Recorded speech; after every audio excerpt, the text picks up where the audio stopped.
ఈరోజు మీకు రత్నం pen works Rajahmundry అనాదిగా ఎప్పటి నుంచో వస్తున్న 3 తరాల నుంచి వస్తున్న రత్నం పెన్ వర్క్స్ అండి. పూర్వం ప్రముఖులందరూ గాంధీ వంటి వారు మహామహులందరూ వాడిన ఆంధ్రకేసరి మన టంగుటూరి ప్రకాశం పంతులు గారు వంటి ఎంతోమంది వాడిన ఈ పెన్ వర్క్స్ మీకు చూపిద్దామని ఈరోజు ఈ వీడియో చేశానండి. అందరికీ నమస్కారం. నేను మీ ఆనందరావు. నేను 2200లో పెన్నులు ఆనందిస్తారని మీరు మీకు ఈ వీడియో చేశానండి. మీకు వచ్చి తీసుకెళ్తానంటే కనుక నాకు మాకు ఫోన్ చేసి ప్రజెంట్ అయితే ఈ సైజ్ తయారవుతుంది 2200.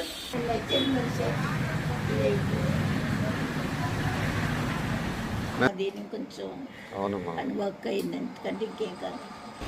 తప్పు కాదండి, తయారు చేసిన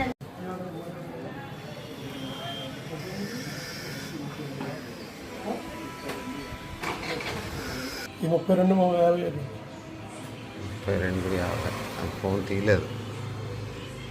32,50 3250 బాగుందండి. 1000 రూపాయలు అడిగాడు ఆయన. పని చేయాలంటే దీన్ని సన్నకి వాడే కర్ర బ్లాక్ ఇలా ఫినిషింగ్ అయిందండి. పెన్న తయారీకి వాడే కర్ర ఎబనైట్. అదేనండి. Okay okay. అంటే దీన్ని మళ్ళీ హోల్ చేసుకొని బోర్ చేసుకొని కటింగ్ షేపింగ్ ఇచ్చుకొని. చెప్పండి. నమస్తే అండి, నేను కేవీ రత్నం సన్స్ రాజమండ్రి స్వదేశీ రత్నం పెన్స్ ప్రారంభించింది నా తాతగారు అయినటువంటి కేవీ రత్నం గారు. First generation first fountain pen maker in India. Second జనరేషన్లో మా తండ్రి గారు అయినటువంటి వెంకటరమూర్తి గారు. 3వ తరం నేను, మా తమ్ముడు పెన్నులు తయారు చేస్తున్నాం. పెన్నులకు వాడే మెటీరియల్ ఇది hard and raw material, hard and rubber. ఇది నాణ్యత కలిగిన హార్డ్ అండ్ రబ్బర్.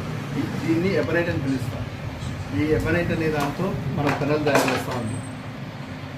ముందుగా మనకు కావాల్సిన సైజుల్లో ఈ విధంగా కటింగ్ చేసుకుంటూ లెంత్, అలాగే ఈ విధంగా బోరింగ్ కూడా చేసుకుంటూ షేపులు చేసుకుంటూ. అందరికీ నమస్కారం. నేను మీ ఆనందరావు. నేను బాగున్నాను. మీరు ఎలా ఉన్నారు? రత్నం పెన్ వర్క్స్కి వచ్చామండి. రత్నం పెన్ వర్క్స్ అండ్ వారి మా మనవడు ఏమండి వారి షాప్కి కూడా వచ్చామండి. పూర్వం మా మామగారు నాన్నగారు కూడా వాడారండి. గోల్డెన్ నిప్ ఉంటుంది. పూర్వం పేరు కూడా రాసేవారు. అది నాకు చాలా తీపి గుర్తు ఆ రోజుల్లో. అది మీకు తెలియపరుద్దామని ఈ వీడియోలో కొంచెం చెప్తున్నానండి. నా వీడియోలు వస్తే దయచేసి లైక్ చేసి షేర్ చేసి సబ్స్క్రైబ్ చేయమని కోరుతున్నానండి. సెలవు, మీ నారాయణరావు. నమస్తే.